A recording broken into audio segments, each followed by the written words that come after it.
मैं Canada plan कर रहा हूँ, जर्मनी प्लान कर रहा हूँ, लेकिन फंड्स नहीं है, पेरेंट्स के पास पैसे नहीं है, क्या करेंगे? तो सबसे पहले एजुकेशन लोन आ गया। एजुकेशन लोन में कैसे करना है, what are the banks, processes कैसे होती है, क्या चार्जेस है, कितना टाइम लगता है, ये आपको पता चलता है। तो एक स्टूडेंट की जो स्टडी अब्रॉड की जर्नी है, उसका फर्स्ट स्टेप जो होता है, या तो फिर हम 1.5 स्टेप जो होता है उसको हम बोल सकते हैं कि हम होते हैं, जैसे कि एजुकेशन लोन जो हमने पहले बात की। बिकॉज किसी भी प्लान के लिए या किसी भी कंट्री को अगर आप डेस्टिनेशन बनाने का सोच रहे हैं, तो सबसे पहला जो चीज आएगा दिमाग में वो होगा बजट। तो इसीलिए सबसे पहला जो हमारा एंट्री पॉइंट होता है एक स्टूडेंट की जर्नी में, वो होता है through education loan. And exit point अगर हम बात करें तो वो होता है जब हम उनके पेरेंट्स का विजिटर वीजा करते हैं। So that is our exit point, कि जब तक हम उनके पेरेंट्स को भी या तो कॉन्वोकेशन पे या फिर उनसे मिलने के लिए या फिर सुपर वीजा के लिए हम अप्लाई ना करवा दें, तब तक हमारा जो रोल है वो स्टूडेंट अब्रॉड की जो जर्नी है, स्टडी अब्रॉड की, सॉरी, वो खत्म नहीं होती है। So this is the span of our role. तो जैसे कि आउट ऑफ क्यूरियोसिटी मैं सर आपसे सवाल कर रहा हूँ, ये जो एजुकेशन लोन है, तो अक्सर ये कहा जाता है कि मतलब जिसको पैसों की मतलब तंगी हो जाती है, पैसे जिनके पास ज्यादा नहीं होते, वो एजुकेशन लोन लेना प्रेफर करते हैं। लेकिन मैंने कुछ सेमिनार में सुना था कि मतलब आपके पास पैसे भी है तब भी आपको एजुकेशन लोन लेनी चाहिए। तो वो बात मुझे कुछ समझ में नहीं आई थी कि वो आपके पीछे, इसके पीछे का क्या लॉजिक था? Sir basically this is lack of awareness. आज की डेट में जो एक हमारा ऑर्थोडॉक्स माइंडसेट होता है कि जैसे पहले के हमारे जो पूर्वज थे या जो हमारे मम्मी पापा दादा दादी थे, वो ऐसा बोला करते थे कि बैंक से लोन लेना तो एक शर्म की बात है, कि हमको उधार लेना पड़ रहा है।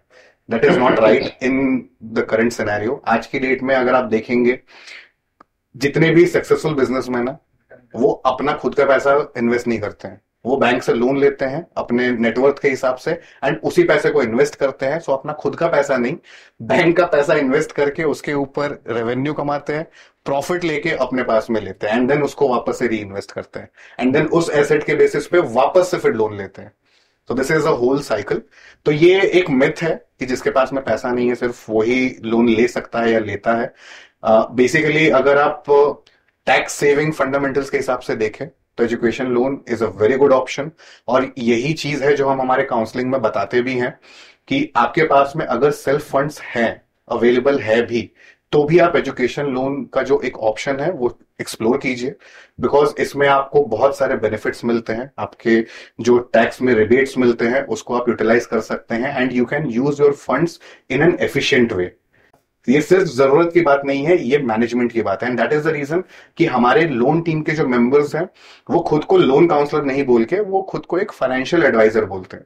We provide consultation as for their financial management.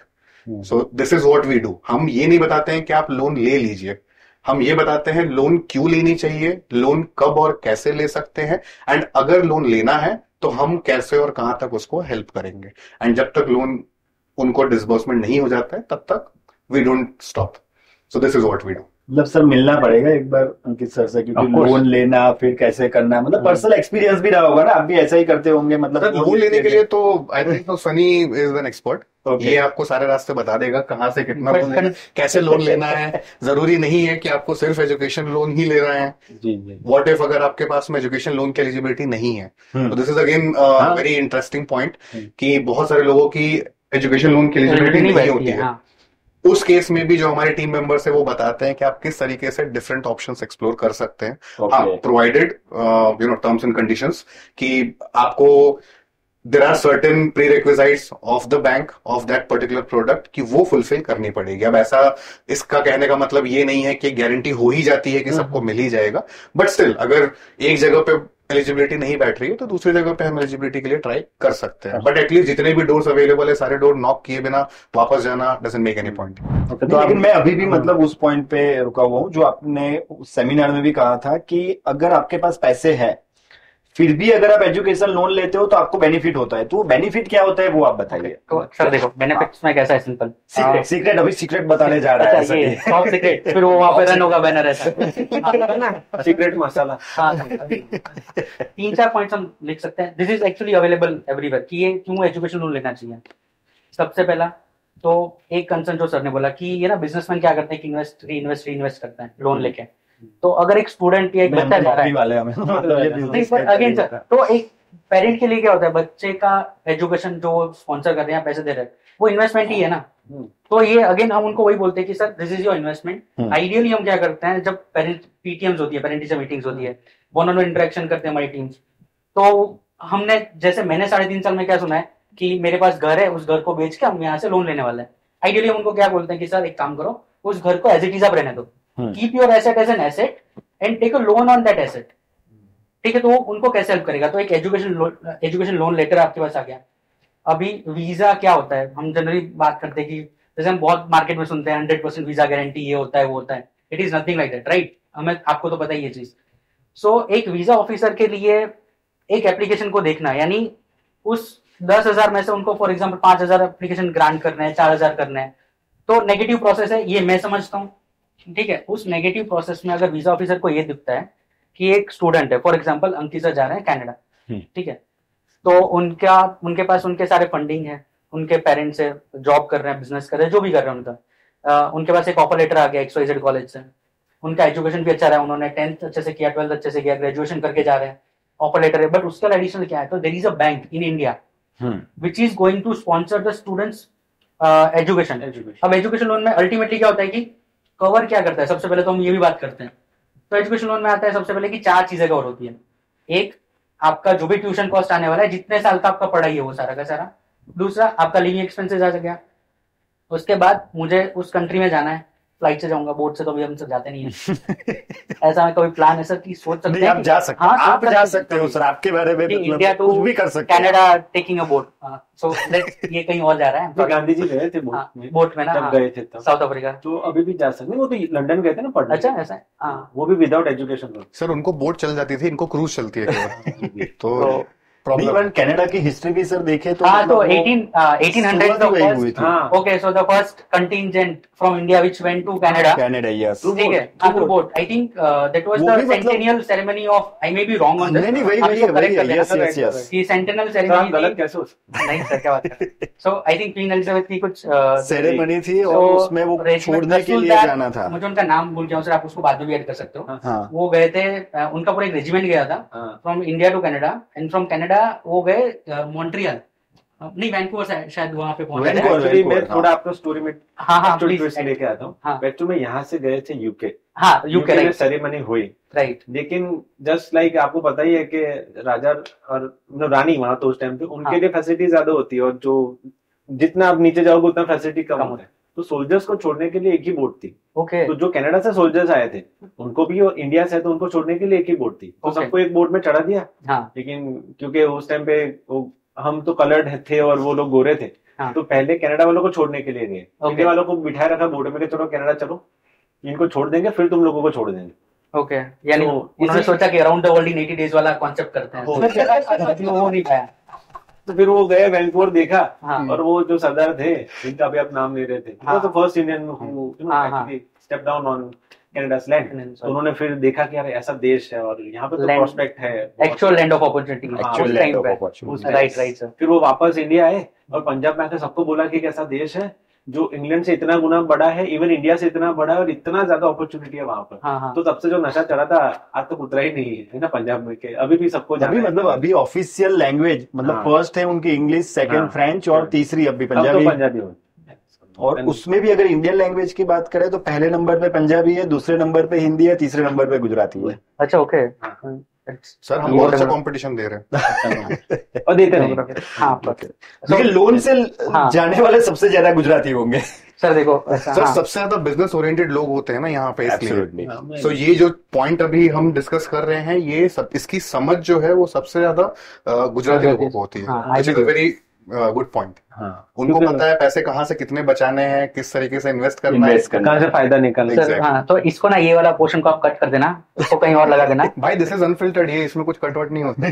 ठीक है, तो थर्ड पॉइंट था वहाँ पे कि मुझे जिस कंट्री में पढ़ने जा रहा हूँ वो थर्ड, मेरा जो फ्लाइट का कॉस्ट होगा वो देंगे, प्लस मेरा जो स्टडी कॉस्ट होता है, बुक्स खरीदूंगा, लैपटॉप या जो कुछ भी करेंगे, स्टडी मटेरियल का कॉस्ट एक बैंक बैक करती है। ठीक है, अब जब ये वीजा ऑफिसर देखेगा कि SBI या कोई भी बैंक XYZ, प्रमोशन तो नहीं कर सकते ना कोई बैंक का? नहीं कर सकते सर, मतलब आप, अच्छा ठीक है, पैसे तो नहीं मिल रहे हैं, ठीक है। हाँ, तो so let me tell you, तो अगर प्रमोशन नहीं करना है तो ये कानन हैज गॉट 15 प्लस बैंक्स। नहीं सर, हम तो 23 बोलते मैं तो सभी मतलब मैं आपको बैंक कौन सी बैंक्स के नाम भी हम बता बैंक्स का प्रमोशन नहीं कर सकते, हम हमारे डिपार्टमेंट का तो प्रमोशन कर सकते हैं। एब्सोल्युटली। तो हम चलो ऐसे एम्बिग्यूटी लगा देता हूँ यहाँ पे। हाँ। We have got nationalised banks, we have got private banks, NBFCs, non banking financial corporations, and we have got banks based in USA, जो यूएसए के लिए फंडिंग करती है इंडिया में students. Cooperative banks also, cooperative banks also, सारा सब cooperative. Sorry नहीं बोलना था ना। कोई बात नहीं सर, वो हम एक ईमेल डाल देंगे स्पॉन्सरशिप के लिए।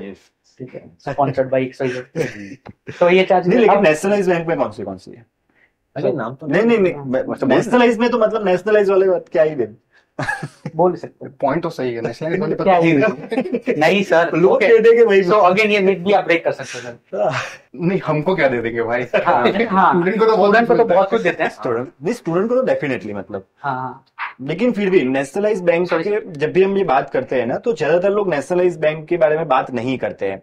जैसे कि अगर एजुकेशन लोन की बात आती है तो कोई SBI की बात नहीं करेगा, है ना। वो बोलेगा SBI में करना है तो आप कर लो, अगर आपको दूसरी बैंक से करवाना है तो हम बैठे हुए हैं। Sir on the contrary, education loan जो सबसे ज्यादा डिसबर्समेंट होते हैं वो SBI में से होते हैं। हाँ, वहाँ पे बच्चों को भी मैंने सुना, बच्चे बोल रहे तू जानता है इसका बैंक कौन है ना? नहीं, ऑन अ सीरियस नोट उनका बहुत अच्छा एक प्रोडक्ट है एडवांटेज करके, advantage. Correct. It's a very good option, like मैंने देखा है बहुत। यानी हम जब इसको डिटेल में जाएंगे ना एजुकेशन लोन में, तो आपको पता चलेगा कि फ्रीडम एक बैंक अगर देती है, choosing a course, choosing a country based on my parameters, my financial parameters, SBI या नेशनलाइज बैंक को हम ज्यादा प्रेफर कर सकते हैं। बट अगेन हर एक बैंक में क्यों जाना चाहिए, क्यों नहीं जाना चाहिए, वो ना एक इंडिविजुअल चॉइस या तो इंडिविजुअल पैरामीटर्स के ऊपर रहता है। तो स्टूडेंट की रिक्वायरमेंट क्या है, उसकी एक्चुअली स्टैंडिंग क्या है, एलिजिबिलिटी क्या है, ये बोल सकते हैं। ठीक है, 4 चीजें आ गई। तो एक वीजा ऑफिसर देखता है, coming back to the point, की उसने देख लिया कि अच्छा ये एक नेशनलाइज बैंक या कोई भी एक बैंक है जिसने स्टूडेंट का पूरा स्टडी कवर करके रखा है, and the student is going to come back to India to repay that loan.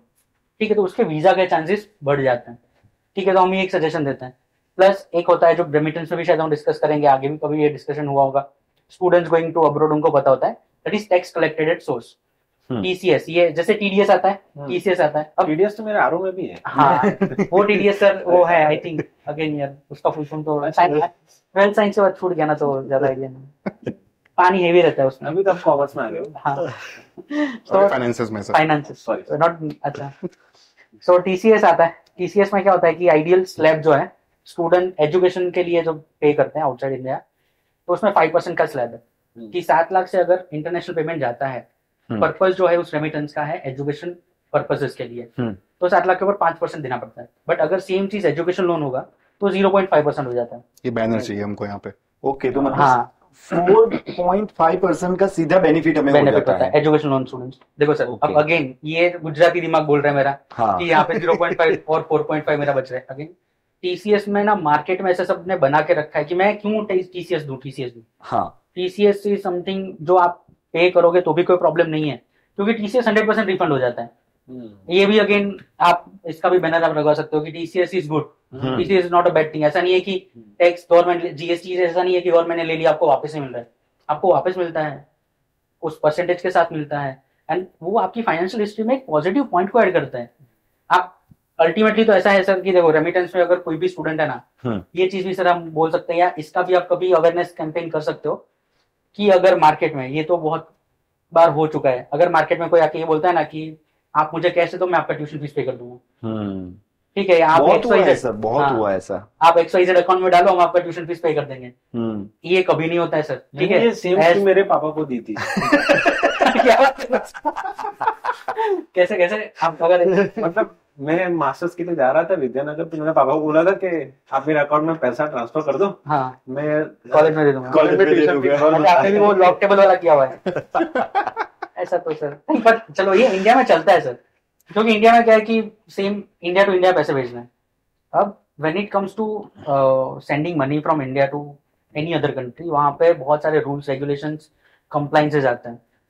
ये तो लेट्स उससे पहले एजुकेशन लोन खत्म कर देते हैं सर। हाँ प्लीज। तो अगेन TCS का एक तो पहले वीजा ऑफिसर को पॉजिटिव पॉइंट मिल गया, तो ये बच्चा वापस आएगा अच्छा से, उसका जैसे कॉलेज ने तो बैकग्राउंड चेक किया होगा, सबने बैकग्राउंड चेक किया है, बट एक फाइनेंशियल इंस्टीट्यूट है उसने तो यानी स्टूडेंट का सिविल देखा होगा, पेरेंट्स का सिविल देखा होगा, फाइनेंशियल कंडीशन देखी होगी, या तो उनका कोई प्रॉपर्टी होगी जिसके अगेंस्ट में ये लोन लेके बच्चा जा रहा है। तो ऐसा तो नहीं है कि this is a fraud student या वहां पे जाके उसके इंटेंशंस गलत है, तो उसके चांसेस बढ़ जाते हैं। ओके, टीसीएस का बेनिफिट होता है। प्लस एक होता है ना सर कि मेरे पापा ने मेरे लिए लोन लिया है, मैं तो जाके पढ़ाई करूंगा और मेरे पापा की लोन रिपे करूंगा, तो एक सेंस ऑफ रिस्पॉन्सिबिलिटी जो होती है ना सर, वो बच्चे की ओर बढ़ जाती है। तो ये हम तो एज अ पेरेंट, यानी एज अ पेरेंट हम उनको बोलते हैं कि आप ना ऑलवेज ये ध्यान रखो कि बच्चे को दिमाग में रहेगा ये चीज कि भाई हाँ चलो मेरे पापा ने मम्मी ने लोन ली है और मुझे उसको रिपे करनी है। And we have seen that 3.5 साल 4 साल में कभी देयर आर फ्यू स्टूडेंट्स जिन्होंने उनका स्टडी खत्म करते करते उसके 1 साल में अच्छा जॉब मिला उनको, विद इन ईयर उन्होंने लोन रिपे कर दिया। वैसे टेन्योर 15 साल का होता है, तो ऐसा भी नहीं कि इमीडिएट रिपे करना आएगा। लोन का टेन्योर 15-17 साल तक भी जाता है बैंक के डिस्कशन के ऊपर, ठीक है, 12 से लेके 17 साल तक। बट ऐसे स्टूडेंट्स भी हमने देखे हैं कि जो जाने के बाद कनाडा गए, यूएस गए पढ़ने के लिए, 1 साल का स्टडी था, 2 साल में पूरा लोन रिपे कर दिया। उनके लिए डॉलर्स में कमाना है सर, तो ज्यादा तो कुछ होता नहीं है। सो ये बर्डन नहीं है अगेन। सो बेसिकली आप बोलना चाहते हो कि एजुकेशन लोन से वैल्यू ऐड होता है। एग्जैक्टली द रीजन एंसिलरी में से आपने वैल्यू एडेड सर्विसेज नाम किया, वन ऑफ द रीजन। और चलो अब वैल्यू एडेड सर्विसेज, बट चलो ये तो एंसिलरी में बोल सकते थे, इसको अगेन वैल्यू एडेड क्यों बोलते हैं? तो जैसे सर ने बोला कि एक फाइनेंशियल एडवाइजर रहता है आपके पीछे, स्टूडेंट के पीछे, ठीक है। अब जैसे आप स्टूडेंट हो, ठीक है, आपके पास ऑफर लेटर आ गया यूके के लिए, यूनिवर्सिटी ऑफ ईस्ट लंदन आप जा रहे हो, अगेन कॉलेज का नाम ले सकते हैं? हाँ ले सकते, पूछ रहा हूँ यार। एक तो आप यूनिवर्सिटी का नाम ले रहे हो, ऊपर से पूछ रहे हो कॉलेज का नाम। भी कर सकते हो ना सर बाद में, ऐसा कि भाई भी यूनिवर्सिटी में जा रहा था ऐसा करके। नहीं सर, बीच में तो बेचते ही। अच्छा ठीक है। तो फॉर एग्जाम्पल आपके पास ऑफर लेटर आ गया, ठीक है। ऑफर लेटर आने के बाद आप सोच रहे हो कि भाई मुझे लोन लेना है, क्या लेना है, कैसे लेना है, आप क्या करोगे आइडियली? चलो आपके पास कानन नहीं है, कानन का वैल्यू एडेड सर्विस डिपार्टमेंट नहीं है, तो मैं frankly speaking I will go to bank. मैं बैंक में ही जाऊंगा सीधा, और जहाँ पे मेरा सेविंग्स अकाउंट है, हाँ, और वहां जाके उनसे मैं बोलूंगा, जैसे मेरा savings account Bank of India में है, हाँ, go to Bank of India, और वो मुझे ना बोल देंगे तो है ही नहीं।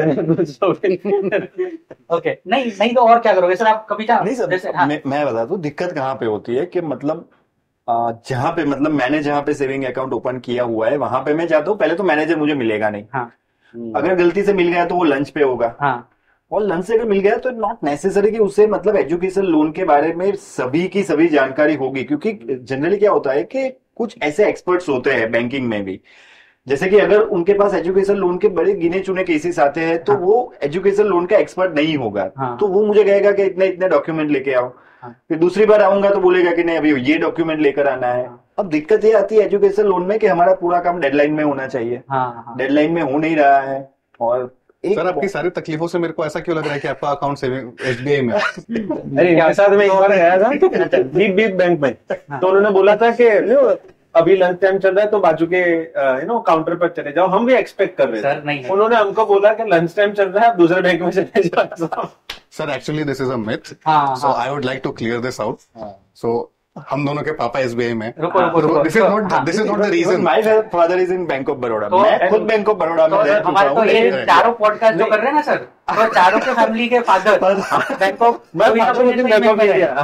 State bank of India, state bank of India, bank of India है, बैंक ऑफ बड़ौदा। तो कैसा नेशनलाइज बैंक के भारत में मीम कल्चर की वजह से क्या है कि ये थोड़ा ज्यादा हाईलाइट हो गया है और थोड़ा ज्यादा ट्रेंड में आ गया है कि nationalise banks are tend to work in a way कि जो यूजर फ्रेंडली नहीं होता है।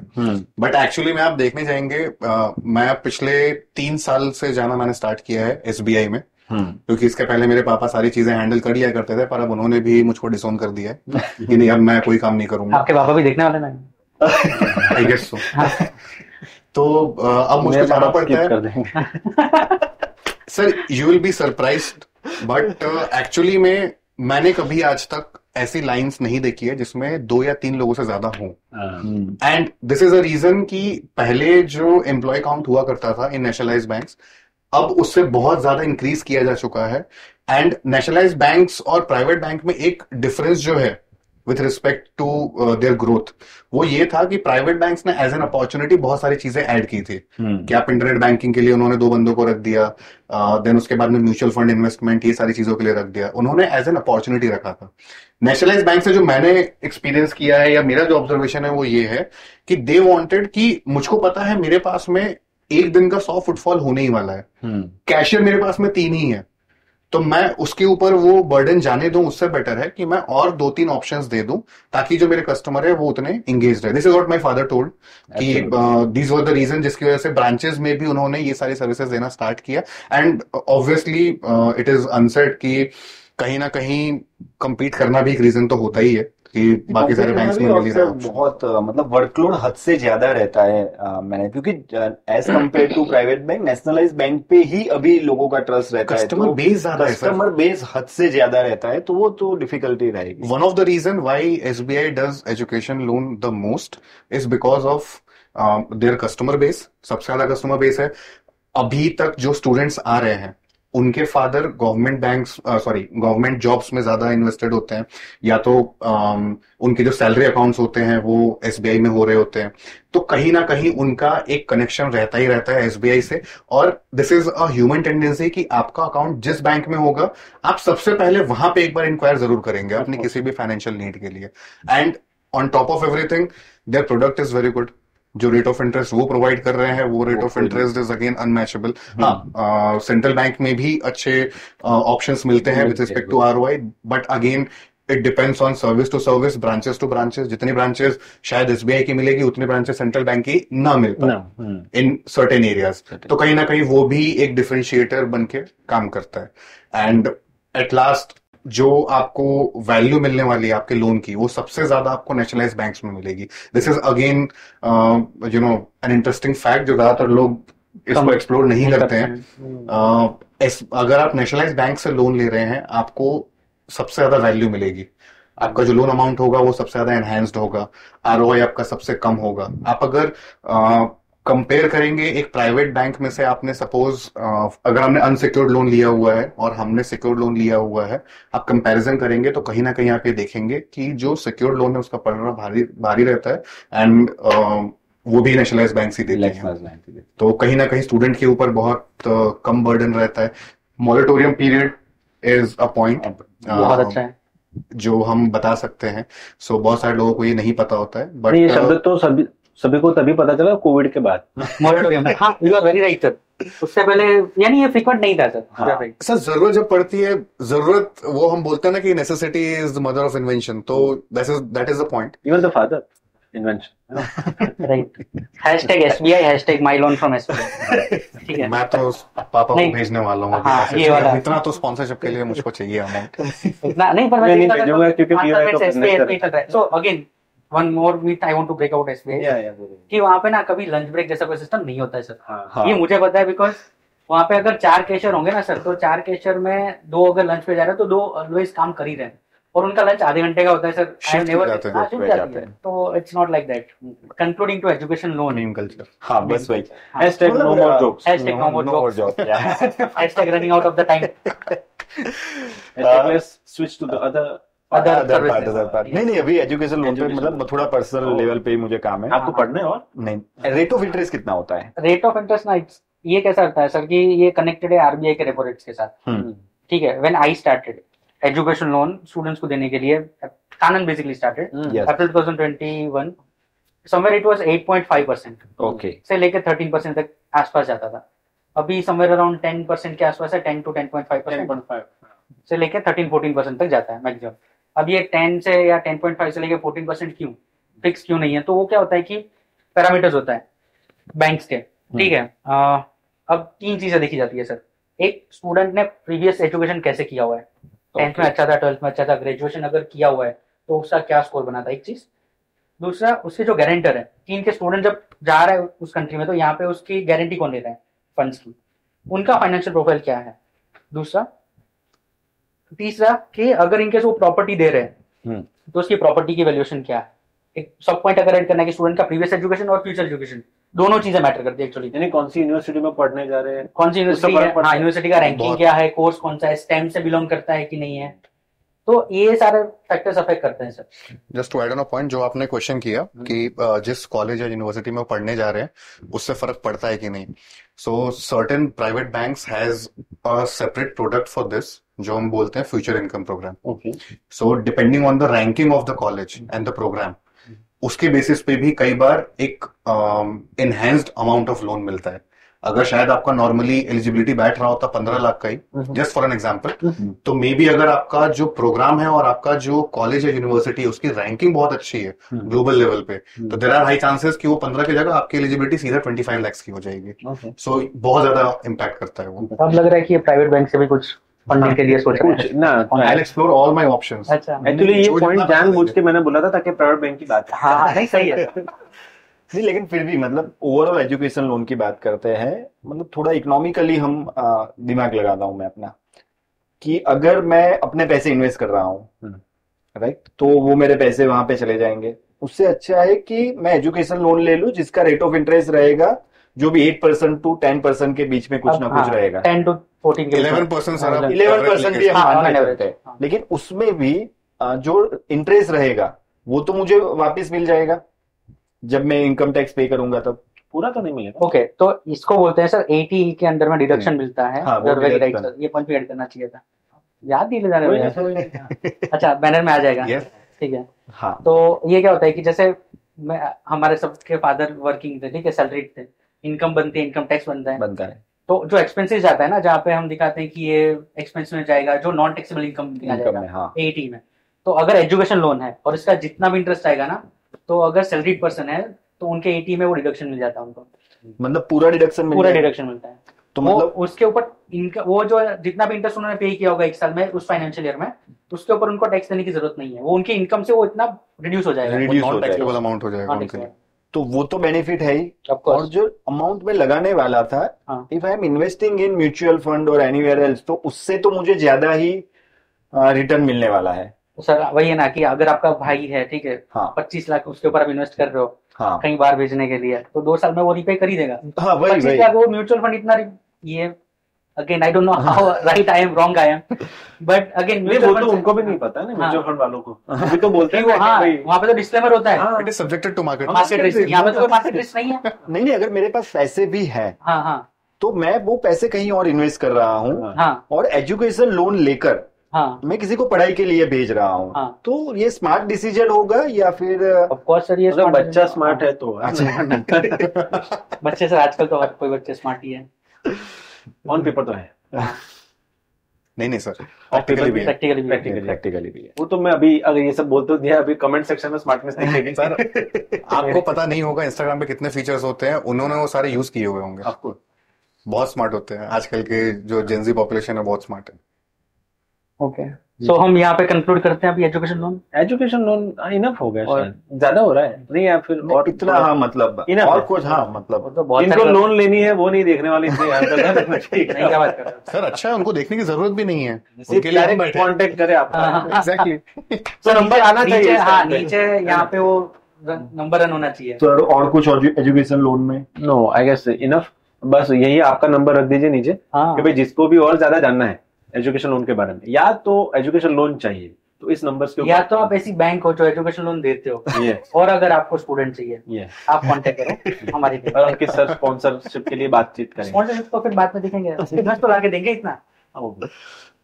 पर ऐसा है सर कि चलो कानून की एक और पॉजिटिव चीज यानी वैल्यूएटेड, हम सिर्फ स्टूडेंट्स के नहीं, हम बैंक्स के लिए भी बोल सकते हैं। जैसे कि उनको जो लीड मिलती है ना, वो लीड प्रॉपर फिल्टर्ड मिलती है, यानी स्टूडेंट अवेयर होते हैं कि मेरी किस बैंक में एप्लीकेशन हो रही है, क्यों हो रही है, क्यों किस बैंक में नहीं अप्लाई कर रहा है, एफिशिएंसी बढ़ जाती है। एब्सोल्युटली। यानी कि नंबर ऑफ स्टूडेंट्स उसके सामने नंबर ऑफ लोन्स डिसबर्समेंट, जिसको आप बोलते हैं sir log in to sanction एक रेशियो होता है जिसके ऊपर उनका इवैल्यूएशन होता है, then sanction to disbursement ratio एक इवैल्यूएशन का दूसरा डिसबर्समेंट में चला गया। सो ये 2 पैरामीटर्स होते हैं जिसके बेसिस पे बैंक्स अपने एम्प्लॉयज को इवेल्युएट करती है। अब अगर आपके पास में 100 लीड्स आई जिसमें से 80 नॉट डूएबल है, तो आपका तो जो लॉग इन रेशियो है वही सबसे पहले बहुत ही ज्यादा हैम्पर हो गया। उसके बाद में आप 20 फाइल तो लॉग इन हुई है, सैंक्शन शायद हो सकता है 7-8 होगी, और उस 7-8 में से मे बी केवल 4 या 5 लोग ही डिसबर्समेंट ले, बाकी लोग शायद ना ले, तब तक डेडलाइन मिस हो जाए, ऐसा कुछ हो जाए, ड्रॉप आउट हो जाए। तो 100 में से आप समझिए कि केवल 4 या 5 डिसबर्समेंट्स हो रहे हैं। तो ये रेशियो जब एक जाएगा किसी बैंक के एम्प्लॉय के लिए, तो वो बहुत ही ज्यादा बेकार दिखेगा रादर देन दैट। एंड इसमें अब जो नॉट ड्यूएबल फाइल्स थी उसमें जो उन्होंने टाइम इन्वेस्ट किया होगा, उतना ही टाइम अगर वो उन 8 फाइल्स पे कर रहे होते तो कितना अच्छा रिजल्ट आता। So this is what we help, we help the banks as well, कि वो कितने एफिशिएंटली काम करे ताकि स्टूडेंट की डेडलाइन मिस ना हो। डेडलाइन एक बहुत अच्छा पॉइंट है जो बहुत सारे लोग सीरियसली लेते नहीं है। सबको ये लगता है कि हम तो डायरेक्टली बैंक से भी काम करवा सकते हैं, हम डायरेक्टली किसी डीएसए के पास में जाके भी लोन ले सकते हैं। बिल्कुल ले सकते हैं, ऑप्शंस है अवेलेबल, आप जाइए। बट एक कंसल्टेंट को डेडलाइन की जो अहमियत पता होगी वो एक डीएसए को नहीं पता होगी। डीएसए को मतलब होता है सिर्फ लोन के अमाउंट से और डिसबर्समेंट के डेट से, उसको इन दो चीजों के अलावा और कोई मतलब नहीं होता है। वो चाहेगा कि जितनी जल्दी हो सके उतना लोन सैंक्शन हो और जितना ज्यादा हो सके उतना ज्यादा अमाउंट का डिसबर्समेंट हो। भले ही स्टूडेंट को जरूरत सिर्फ 30 लाख की है, 35 लाख अगर डिसबर्समेंट पॉसिबल होगा वो 35 लाख करवाएगा, क्योंकि वो वहां पे देख रहा है अपना एक बिजनेस पर्सपेक्टिव। हमको बिजनेस पर्सपेक्टिव नहीं देखना होता है, हमको देखना होता है कि स्टूडेंट का डेडलाइन मिस ना हो। There are certain cases in UK, अगर हम बात करते हैं एग्जांपल्स की, तो यूके में जो डेडलाइंस है वो कंपैरेटिवली बहुत ही शॉर्टर होते हैं एज कंपेयर टू कनाडा। अब इसमें प्रॉब्लम ये होता है कि certain universities and colleges offer scholarships as well, कि आपने इस पर्टिकुलर टाइमलाइन के पहले अगर पूरा फीस पेमेंट कर दिया तो आपको सपोज 1000 पाउंड 1500 पाउंड का स्कॉलरशिप या फिर डिस्काउंट आप बोल सकते हैं कि मिलेगा। अब क्योंकि उनकी लोन प्रॉपरली टाइम पे हो नहीं पाती है, डिसबर्समेंट टाइम पे हो नहीं पाता है, they miss out on those opportunities. अब आप सोचिए 1500 पाउंड का भी अगर आपको स्कॉलरशिप मिल रहा है स्टूडेंट को, वो तकरीबन 2 लाख का डिफरेंस पड़ जा रहा है। और 2 लाख के लिए सर लोन फाइल रिजेक्ट हो जाती है। 2 लाख तो सर बहुत बड़ी बात है, बहुत बड़ी बात है। हम फाइनेंशियल बिहेवियर जो होता है इंडियन स्टूडेंट्स का, हम उसकी बात करते हैं। इंडियन स्टूडेंट्स ही नहीं, हम तो इंडियन कस्टमर्स की बात करते हैं। फाइनेंशियल बिहेवियर इंडियन कंज्यूमर का जितना बुरा है उतना बुरा आई डोंट थिंक सो कहीं और का होगा। हम सिर्फ एक 2000 का भी कोई एक लाइबिलिटी हमारी होती है क्रेडिट कार्ड की, हम उसको भी पे करने की जगह उसको राइट ऑफ या सेटलमेंट करवाते हैं। हमको लगता है 2000 का अमाउंट है, 2000 भी क्यों पे करना है, अगर 500 रुपए देके काम हो जा रहा है तो तब उस टाइम पे लगता है शॉर्ट टर्म मॉनिटरी गेन। 500 रुपए दिए, काम खत्म हो गया। 2 साल के बाद में वो लोन के लिए अप्लाई करते हैं, सिविल में आता है, सेटलमेंट किया, राइट ऑफ किया, एंड देन उसके बाद में बैंक को कोस रहे होते हैं कि अरे यार लोन नहीं दे सकते। क्रेडिट का एक सिंपल सा क्वेश्चन होता है कि अगर आप 2000 रुपए पे नहीं कर पाए तो आप 2 लाख रुपए कैसे पे कर पाएंगे? And this is a very genuine question, absolutely. इसको कोई डिनाई नहीं कर सकता कि ये सही क्वेश्चन नहीं है। आप 20 लाख की लोन के लिए अप्लाई कर रहे हैं जहां पे आपने अपना 2000 या 20,000 का लाइबिलिटी पे ऑफ नहीं किया। आपका फाइनेंशियल बिहेवियर अगर अच्छा नहीं है तो कोई फाइनेंशियल इंस्टीट्यूशन आपको कैसे लोन दे देगा, क्रेडिट कैसे दे देगा? फिर जैसा इन्होंने बोला कि वीजा ऑफिसर को ये चीज बहुत ही स्ट्रांग लगती है कि किसी फाइनेंशियल इंस्टीट्यूशन ने इसका इवैल्यूएशन किया हुआ है। जो वीजा ऑफिसर है वो स्टूडेंट का केवाईसी शायद नहीं करेगा, वो स्टूडेंट का फाइनेंशियल बिहेवियर शायद असेस नहीं करेगा। उसके पास में लोन सैंक्शन लेटर के फॉर्म में ये दोनों चीजें अवेलेबल है। This is the reason why your file gets a bit stronger in case if you have availed a loan. यानी कि सरल भाषा में कहें तो अगर बैंक इसके ऊपर विश्वास कर रहा है, रिस्क ले रहा है, हाँ, तो मैं तो ले ही सकता हूँ। एग्जैक्टली, मतलब वीजा के चांसेस बढ़ सकते हैं, ऐसा कह सकते हैं। आज की डेट में पैसे से बड़ा रिस्क क्या होता है? और किसी भी रेट में अगर कोई आपके ऊपर 30 लाख का रिस्क लेने के लिए रेडी है, वीजा ऑफिसर के पास में क्या रिस्क है सर? ये पॉडकास्ट कर रहे हैं, इससे बड़ा रिस्क है ये तो। सर ये पॉडकास्ट हम सनी के साथ में कर रहे हैं, ये सबसे बड़ा रिस्क है। देन तो हम मतलब डिस्कस कर रहे थे कि आज हम पॉडकास्ट करेंगे, पॉडकास्ट में क्या करेंगे, कैसे ही करेंगे, लेकिन ये पॉडकास्ट तो नहीं हुआ। हालांकि मतलब एवे ही हमने बात की, लेकिन आपको ये एवे ही बात हमारी कैसी लगी? हाँ, काम की बात थी, बट हाँ मतलब एवे ही, मतलब हमने सोचा था कि पहले, फिर हमने सोचा कि नहीं चलो इसी को कंटिन्यू करते हैं, थोड़ा मजा भी आया और ऐवी बात कर रहे थे। मतलब हमने नहीं सोचा था और अभी भी हम नहीं सोच रहे हैं कि आगे मतलब हम ये अपलोड करेंगे या नहीं करेंगे। वो पूरा देखना पड़ेगा। ये शायद हेवीली रिजेक्टेड भी हो सकता है। हो सकता है कि बहुत सारे एडिट करने पड़े, टुकड़े हो जाए। हो सकता है किसी के ऊपर केस हो जाए, या तो पूरा पर्सन ही निकल जाए। हो सकता है इनका चैनल बंद करना पड़े। Let's hope that मुझे ना हो, और अगर होगा तो भी we have insurance।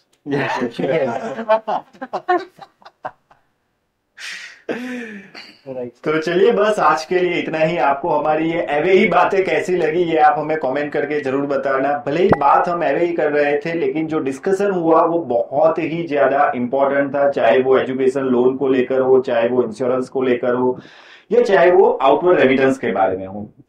और आपके भी अगर कोई सवाल रहते हैं वैल्यू एडेड सर्विसेज के बारे में। हालांकि अभी ये बहुत बड़ा टॉपिक है, अभी तो हमने सिम कार्ड के बारे में बात नहीं किया है, अभी हमने एयर टिकटिंग के बारे में बात नहीं किया है, बहुत सारी चीजें हैं अभी जिसपे हम बात कर सकते हैं। तो अगर आपको और भी जानना है तो आप नीचे दिए गए नंबर पे हमारा कभी भी संपर्क कर सकते हैं।